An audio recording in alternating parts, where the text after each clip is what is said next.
Welcome to Therapy Coaching in Dreams. I'm your co-host, D. Kelly, and I'm here with Jim Shalley, and we love talking about the inner landscape of personality and digging into different aspects of what it means to be in therapy or working with a coach and how dreams might play into some of that. We spent our first season discussing a model for understanding personality that we will continue to refer to throughout this season. And one of our listeners, Dee's, actually commented that we're getting into a groove. I like that. Hopefully, we can continue that groove today. I think he said about the 8th session, he said you're kind of getting into the groove. Before that, I'm not so sure. So yes, the inner landscape sometimes is clearer than others. So. Well, I'm actually kind of glad it only took 8 episodes for somebody to say, okay, I think I'll keep listening to this. That's right. So I've actually had some listeners that have asked a bit about our background, how we came to know each other, some of the things that have brought us to this point in time. So I thought it might be good to just take a few minutes and look back on what gets us to this point in time, why we're even doing this together. That's a great question.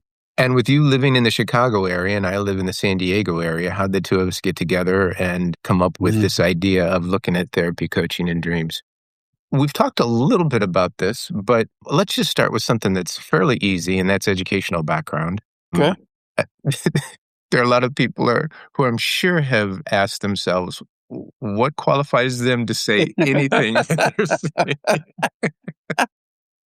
Because we organize ourselves to sit down and talk. Maybe, that's right. That's all it takes this day in America. That's all it takes these days. That's the truth.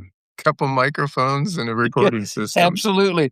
And a couple crazy thoughts and put them out. Let me touch base on yours first. You've got a couple of masters and doctorate in psychology.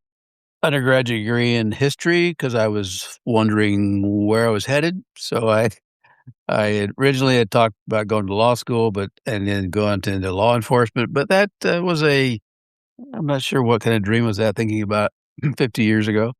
Wow. So the undergraduate was in history, and then I went to seminary, actually, and got a master's degree in divinity. Then I got a master's degree in counseling psychology, and then I continued that and ended up getting a degree in doctorate in clinical psychology. So I love that. So I guess that makes it then better to have the ideas to put them out. So you have a little bit of education. So how about you? My undergraduate degree was in psychology. I actually, when I went to college, was intending to be a dentist.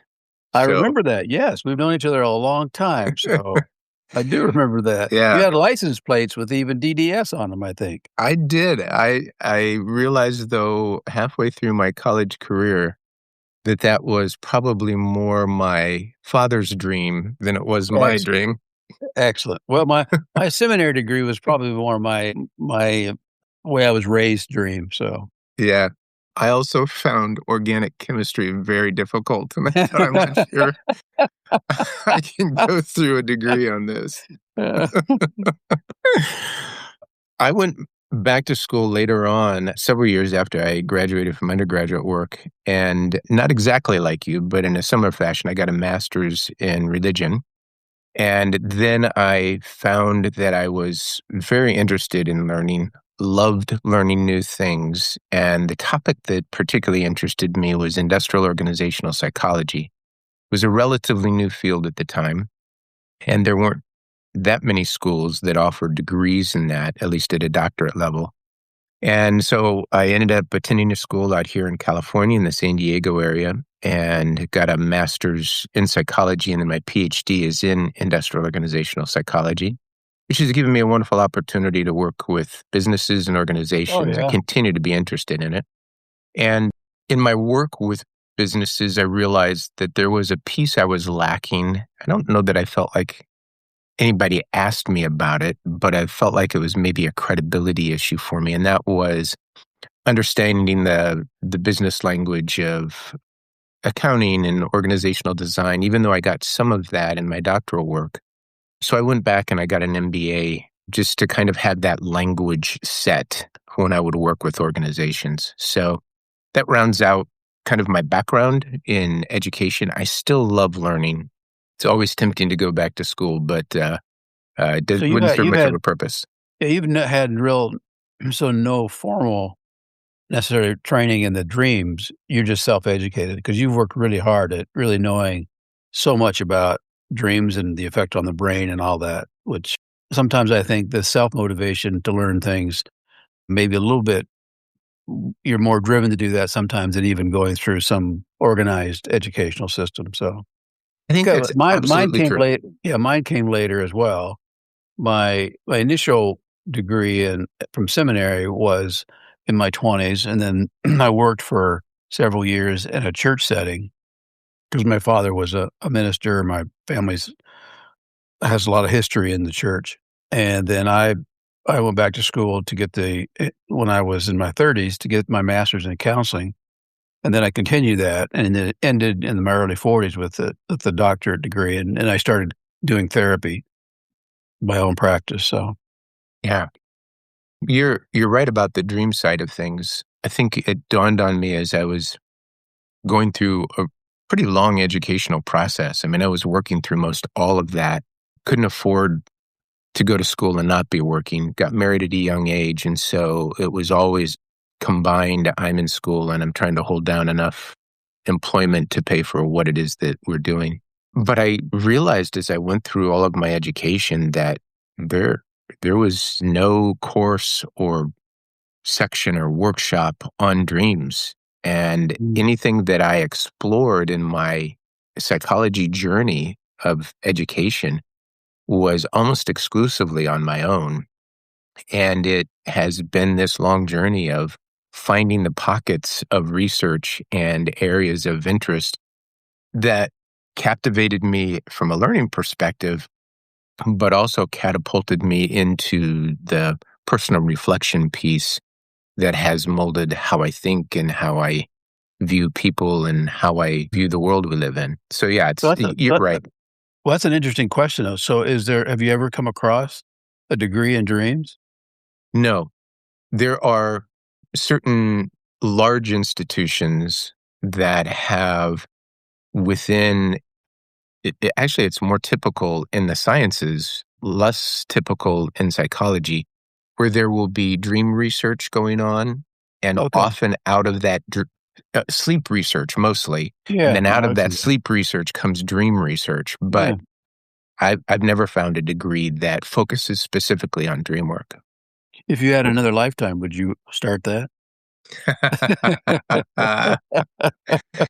um, Not I I'm not saying you're old and you're beyond that, but I'm just saying that's a you're fascinating all, thought. I've never thought of it in that terms that there's actually it would be more like the scientific study of the brain as to how it's affected by dreams. So I can see that.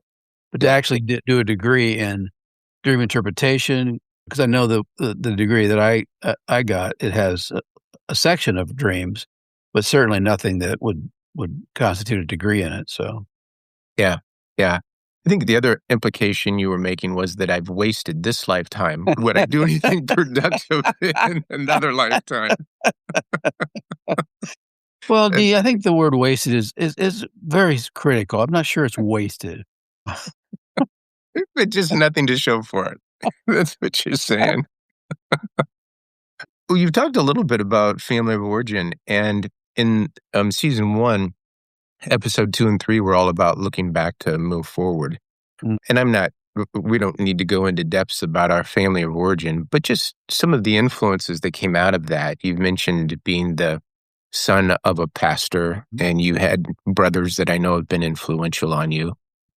My dad was a businessman, my mom a teacher, and much like you, I had some strong religious influences. And when you're a kid growing up, you assume that what you learn from your parents is the way that it is for everyone in the world. This notion that, I mean, why would you question anything because this was what you absolutely learned? true. Yeah. Yep. So it forms that value system and the perspective. So, were there any pieces of your journey that started to break open that perspective to realize, oh, there might be other ways to view the world and life. And I will say that though college was a great learning experience, my college experience carried most of the same values that I Mhm. grew up with. I agree. Yeah. And Yeah, so same as for it me. was really graduate school that started exposing me to a much broader range of people and ideas and thoughts. And it wasn't so much that anything came crumbling down, but it was like light started shining in places that had never shined before. Yeah, that's So, a great way of describing it. Yeah. yeah. I would say the same thing with me. I was in my probably late 20s, and I remember having some thoughts that were outside of the way I was raised Yeah. to think about the world and life. And I remember being talking to my oldest brother about that, and he goes, "Well, what do you think's gonna happen?" And I said, "Well, I'm not sure. You know, am I gonna go to hell? Am I all these all these Yeah. thoughts I've started having as far as, can I And I really do. chuckled, but that's if you're raised a particular Oh, way, yeah, that's kind of a terrifying thought. absolutely. It's like, okay, where did that thought come from? I'm not sure I'm supposed to have that thought. Well, I think for me, that's the same thing too, being exposed to higher education. Again, that can sound like a bad rap, but you basically just expand the world and you realize there's so many viewpoints and ways to express yourself.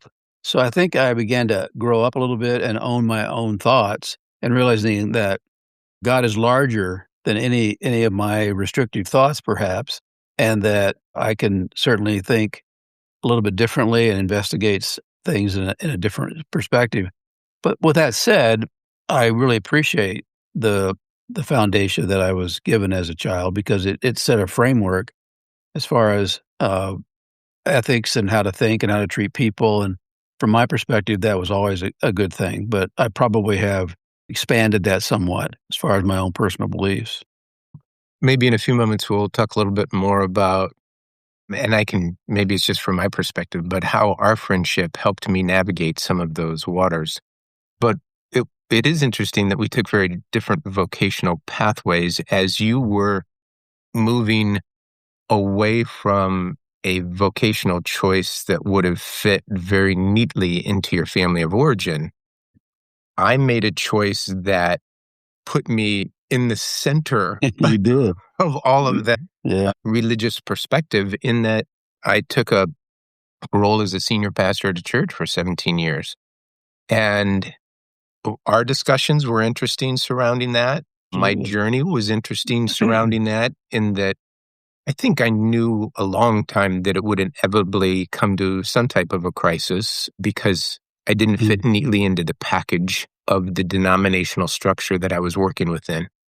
Well, I think Um, that's one of the things we've talked about. I think we've even mentioned in our first season that when as you grow and your experience doesn't line up with your theology, it can feel like a crisis because all of a sudden I was trained to believe this and my experience has taught me this. And so I'm always a believer that theology always follows experience. That's why we have so many different schools of theology or schools of psychology.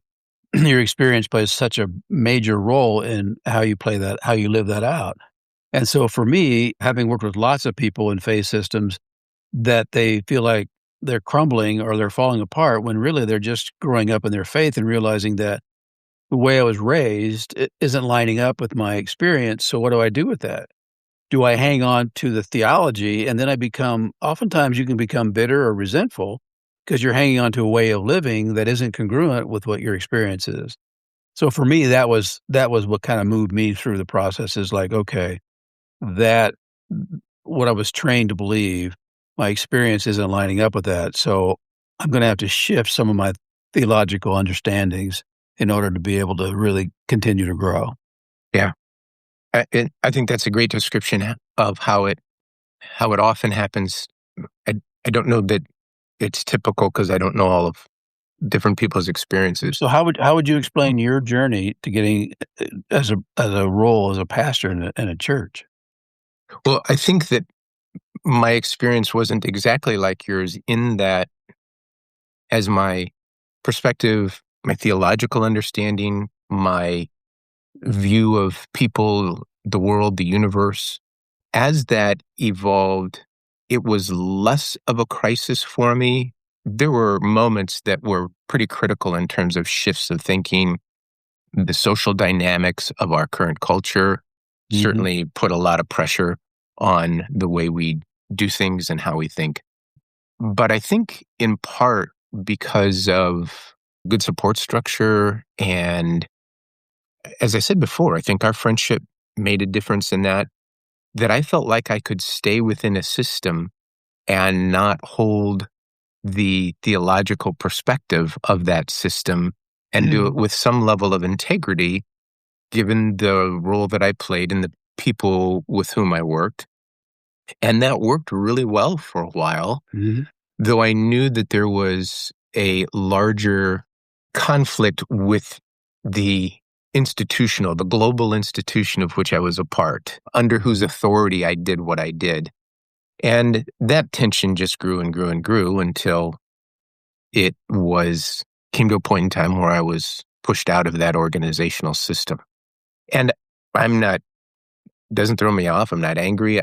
I knew while I was in it that there were differences. Uh, I and think s that's a really great point is that the challenge to staying in an institution that you love on some level, but also try to bring some other voice at times Yeah, in rigid systems, which can be also very challenging. And oftentimes you to use a religious expression, you can get crucified sometimes within those institutions if you speak out way outside of it or even a little bit outside of it. And I think I just left that still still respecting and honoring it, but at the same time, I just stepped away from it, yeah. 35 years ago, so I think there was a desire on my part that I had earned at least some level of voice or credibility within the system, and to be that opposing voice seemed like it was maybe a little bit of an important role that I could play. yeah, plus Yeah, you had a long familial history yeah, in the particular church you were involved with. I mean, it goes your family of origin was in high levels of leadership, so I can see where you were delusional thinking you had some influence, yeah. And I waited until most of those family members died off before I which stepped into I that. think they probably appreciated, so Well, given that, I mean, it's obvious that our friendship goes back a long way. And for those that don't know, we met when you were in college and I was in high school through my cousin, Brad. Mhm. It's interesting that I'm this, not that much older than you, but I am older than you, yes. That would be true. And just if you could see our physical appearances, you could see that pretty well. Anyway,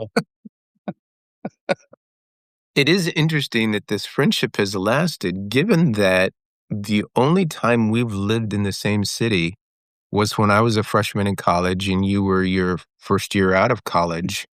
And other than that, we've never lived in the same place. to your point, why have we stayed connected? The safety is one thing, but living so far apart, I know there's been a couple moments where we challenged that because of the distance and things, but for me, it was maybe it is just that safety where you pick up the phone and you can say whatever, and there's no hesitation, no judgment. Yeah. Yeah. Yeah. There's no judgment yet. I do love the question I've heard you ask me a few times. It's something along the line of, why did you feel like you needed to do that?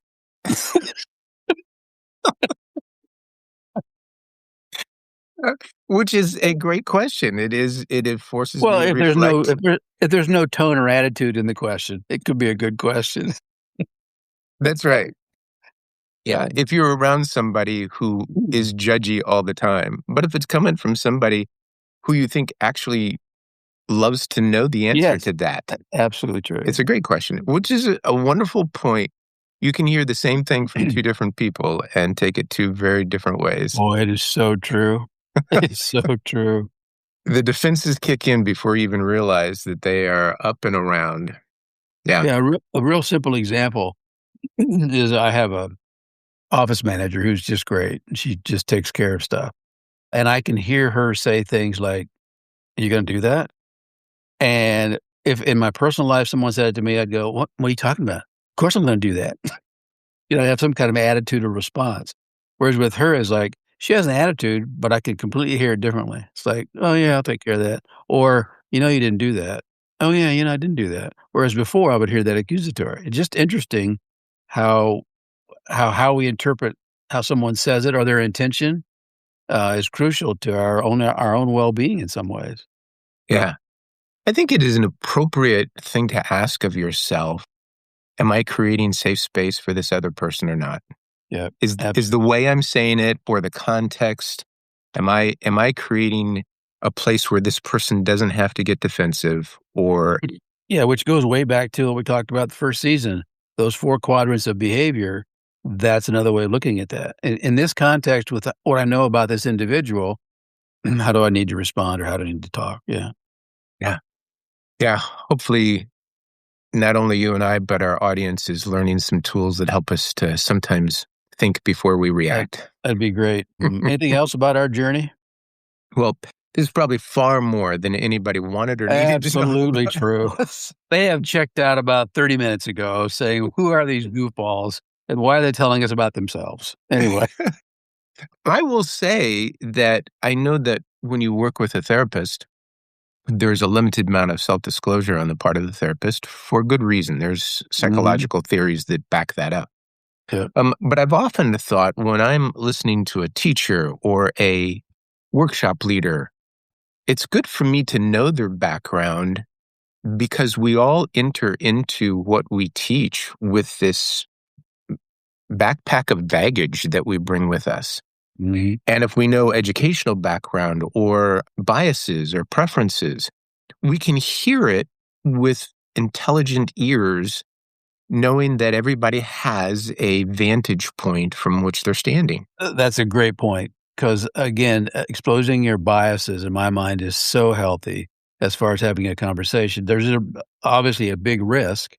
because if you reveal that you were raised in a conservative Christian, a lot of people that are triggered by that would immediately jump to a certain place and saying, "Okay, well, I can't listen to them because of that," and not give people grace and space to grow to a different space. But you're absolutely right. Just like a Christian might hear someone who's speaking and they're an atheist, so they jump to an immediate conclusion about, well, can I really value anything they say? And so that's a great point that we Yeah. all. When I talk with couples, I always talk about if you can have the presence of mind to reveal your bias in any conversation, it's a whole different conversation. So often we can't because we get triggered, we wanna talk too fast or whatever, but we all have a bias in that, and I think that's the growth is revealing that and even facing it yourself, so. I'm going to take us back to something we've mentioned in at least 3, maybe 4 episodes. But when that bias leads you to a place where being right is more important than the relationship, Yep, it's the so true. bias is the problem. Yep. But to admit a bias and acknowledge, but there could be another way to look at this, that is another thing that changes the Mhm. conversation. This is my opinion, but I could be wrong. Yes, yes, yes, Mhm. yes. I can't imagine a better place to end this particular Absolutely. episode than that place.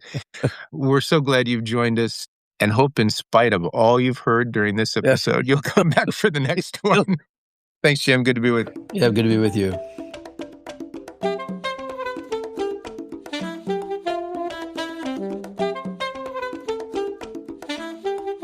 That's it for this episode of Therapy, Coaching, and Dreams. If you're enjoying the podcast, we'd love for you to follow, rate, or share it with someone who might appreciate it as well. Thanks for being here. And until next time, keep growing, stay curious, and take good care of yourself. Yeah, no, it's good stuff.